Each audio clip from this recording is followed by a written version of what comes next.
Mas, gente, vamos começar, então, dando um panorama, né? De 2 anos de guerra da Ucrânia. O que a gente poderia dizer aí? O pessoal normalmente quer saber quem tá ganhando, quem tá perdendo, mas acho que é muito mais do que isso, né? Tem todo o panorama mundial de peças se movendo, França, Alemanha, Estados Unidos, declarações aí que me deixam preocupado. E falando muito em armas nucleares, né, ultimamente. Então, quem quer começar aí para dar um panorama? Se for para ser muito sincero mesmo, que a Ucrânia já perdeu a guerra. É mesmo?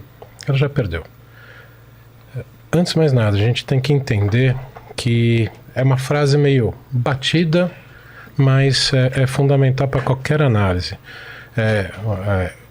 Uma frase que ficou famosa, diplomata não gosta muito, mas que é a realidade de estudo das guerras.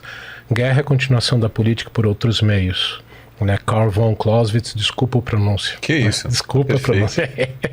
Ele foi um coronel prussiano na época de Napoleão, ou seja, perdeu, né? Também todo mundo perdeu de Napoleão. E o que ele... A cada combate de Napoleão, ele percebia o que Napoleão fazia, ele foi escrevendo. Depois que ele morreu, a esposa dele publicou um livro, né? Von Krieg, da guerra, From War. E que o livro é o tratado sobre guerra aqui no Ocidente.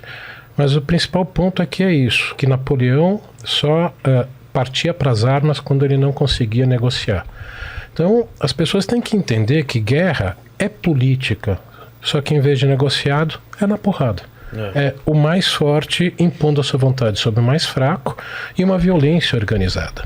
Não é um bando de homens, hoje em dia, né, homens e mulheres se matando porque não tem o que fazer. É violência organizada. Então, partindo desse ponto de vista, o grande objetivo do Zelensky era recuperar os territórios que foram ocupados. E ele ainda dizia, inclusive, principalmente a Ucrânia, a Crimeia, que foi ocupada em 2014. Ele não tem condições materiais e humanas para conseguir recuperar isso. Eles chegaram perto. Hoje já tem análises que estão sendo liberadas, principalmente nos Estados Unidos, de que no avanço, né, do verão passado, verão do hemisfério norte passado, quando eles conseguiram retomar Kherson, as forças russas chegaram no limite de perder a coerência, de deixar de funcionar como um exército. Como eles não conseguiram continuar o avanço, eles tiveram que parar, os russos se restabeleceram e não vão conseguir. Os ucranianos não têm material militar suficiente e muito menos novos seres humanos para serem mortos no campo de batalha, enquanto que a Rússia se preparou, se reestruturou e tá conseguindo retomar vários territórios. Então, do ponto de vista desse objetivo que ele colocava desde o começo de retomar todos os territórios, isso não tem como. O grande problema é não só ele admitir isso, mas todas as lideranças ocidentais admitirem isso. Porque tudo que a gente já jogou lá, tudo que já morreu de gente, e aí? E agora? Nada? Então, principalmente as lideranças europeias admitirem isso é muito difícil. Mas no campo de batalha, essa é a realidade. Infelizmente, não vai dar. E isso tem profundas implicações, principalmente para a Europa, mas também para o mundo. E aparentemente a economia da Rússia está melhor do que estava. Isso que eu não estou entendendo. Porque não esperava-se isso, né? Eu acho que houve uma expectativa, talvez misturando um pouco, ou permitindo um pouco as paixões influenciassem as previsões de que as sanções ocidentais levariam ao colapso da economia russa, sendo que hoje estamos num sistema multipolar, quer dizer, a gente já não está numa situação em que a economia americana é tão dominante que sanções ocidentais acabam sendo uma sentença de morte. A Rússia hoje consegue muito bem depender da China, da Índia e de vários outros países fora do Atlântico Norte, mas eu acho que o impacto negativo é grande. Eu não acho que é evidente, até mesmo eu agora 3 semanas atrás estive numa reunião na Índia com vários representantes do governo russo que dizem explicitamente que, obviamente, o impacto é devastador, porém, eles conseguem controlar bem o que está acontecendo. Agora, a longo prazo, a tentativa russa de passar por um processo de modernização está bastante atrapalhado, porque tem menos acesso. Agora, os russos conseguem muitas vezes, pelo comércio triangular, obter produtos ocidentais, né? Ou seja, é muito difícil impor sanções que realmente funcionam. Sempre há formas da Rússia comprar algo do Cazaquistão e o Cazaquistão compra esses produtos do Ocidente. Então eu acho que o que a Rússia hoje está fazendo ela investe grandes quantidades na área de defesa, o que obviamente produz uma espiral de preocupação, porque a Estônia e vários outros países interpretam esses grandes investimentos não só como uma resposta russa aos problemas na Ucrânia, mas a um possível planejamento para futuras guerras além da Ucrânia. Então acho que a situação em geral não está tão boa assim, mas ela é muito melhor do que os analistas ocidentais articularam no início da guerra. Em relação ao que o Gunther disse, assim, eu acho que é sempre importante lembrar, é claro, que a guerra é excepcionalmente imprevisível também, né? Tem vários fatores.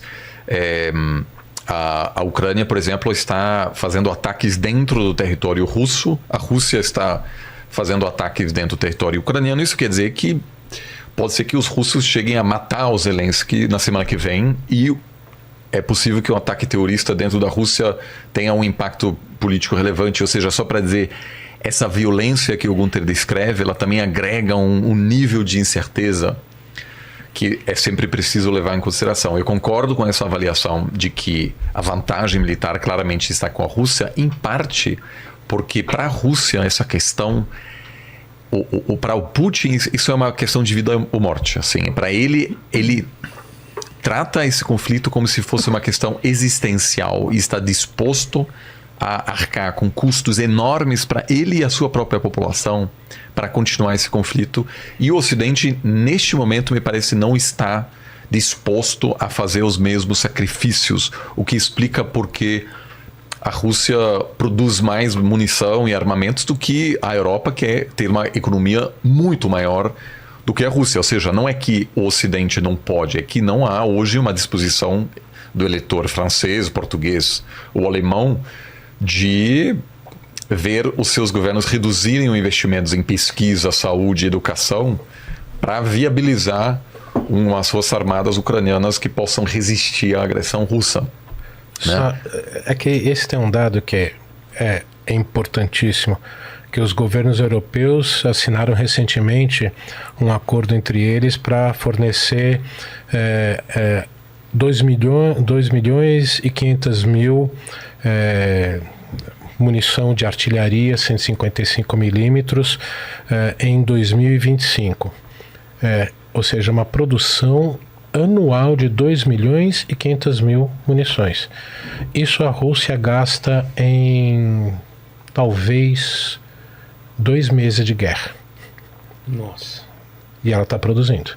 Então é isso que o Oliver disse. O que os europeus e americanos, com o fim da Guerra Fria, quiseram o dividendo da paz, ou seja, acabamos a Guerra Fria, gastamos demais, agora vamos, né, ter o resultado para nós, para a sociedade, levou com que, principalmente na Europa, toda essa infraestrutura, né, da indústria de base de defesa fosse desfeita, imaginando que as guerras seriam de curtíssimas duração, né? Como foram as guerras dos anos 90, as intervenções que os americanos junto com os europeus fizeram. O que eles estão vendo? Uma guerra entre grandes potências não é assim. Então é muito difícil reverter esse processo. Os americanos têm. O grande problema é que os republicanos não estão querendo. O Shoigu, inclusive, né, que é o responsável pela defesa da Rússia, ele acabou de anunciar, estava vendo enquanto estava vindo para cá, que vai fazer para 2024 e 2025 a convocação de mais centenas de milhares de reservistas, para consolidar de fato o domínio sobre as regiões que foram invadidas. Eu vejo a Ucrânia numa tentativa de tentar mostrar para o Ocidente que ainda tem chance no conflito, muito com os ataques com os drones que eles vêm fazendo, né? As refinarias, a região, por exemplo, da frota marítima da Rússia. E até na região do Mar Negro, por exemplo, talvez seja a principal conquista do Zelensky e do exército ucraniano. Porque, claro que os dados são da Ucrânia e não dá para referendar se de fato é verídico mesmo, né? Mas estima-se que seja em torno de 1/4 a 1/3 de toda a frota marítima russa ali da região da Crimeia que foi destruída pelos ucranianos. Então, por exemplo, uma das coisas que comprometeu muito a economia ucraniana foi que a Rússia ela fez um bloqueio do Mar Negro. E ali o porto de Odessa, que era responsável pela exportação de grãos e tal. A Ucrânia é responsável, pelo menos antes da guerra, por 10% de todos os grãos que eram utilizados no mundo. Quando a Rússia bloqueia essa exportação de grãos, a Ucrânia tenta achar outras vias ali pelo Rio Danúbio, fazendo uma conexão com a Croácia até o Mar Adriático, mas assim, pouquíssima coisa. Os ataques com os drones, até drones marítimos, conseguiram pelo menos estabelecer e fazer a Ucrânia conseguir ganhar um pouco mais de recursos. Mas eu concordo com a análise tanto do Oliver, né, quanto do Gunter. A gente não tem uma perspectiva boa para a Ucrânia. E talvez porque o principal apoiador, que é os Estados Unidos, está hoje num baita racha político. O Trump ele deu uma declaração hoje, inclusive numa entrevista, mais uma vez batendo na OTAN. Batendo quase como se fosse num tom de cobrança. Segundo Trump, dos 32 países hoje que fazem parte da OTAN, só 11 mantêm pelo menos 2% de gastos militares no PIB. O que não é exatamente uma obrigação, mas é uma recomendação da OTAN que os países mantenham esses gastos militares. Aí o Trump fala assim, poxa, mas se os países não gastam, por que eu, Estados Unidos, vou gastar com eles? E fala, inclusive, eu tenho certeza que caso algum membro da OTAN, seja os países bálticos, a Polônia, sejam atacados, os Estados Unidos colocariam suas tropas para defender esses países. Se os Estados Unidos fosse atacado, esses países fariam a mesma coisa por mim? Será que fariam? Então o Trump ele tá sempre questionando, né, essa questão da OTAN, enfim. Ele é até favorável, segundo ele, à criação de quase como se fossem duas OTANs. Uma OTAN daqueles países que gastam pelo menos 2% do PIB e uma outra OTAN daqueles que não gastam esses 2%. Esses que não gastam teriam como se fosse uma espécie de parceria em troca de armamentos, logística de defesa, mas sem a obrigatoriedade da convocação de exército caso o país seja atacado. E hoje, claramente, existe um racha muito forte na OTAN ali, né?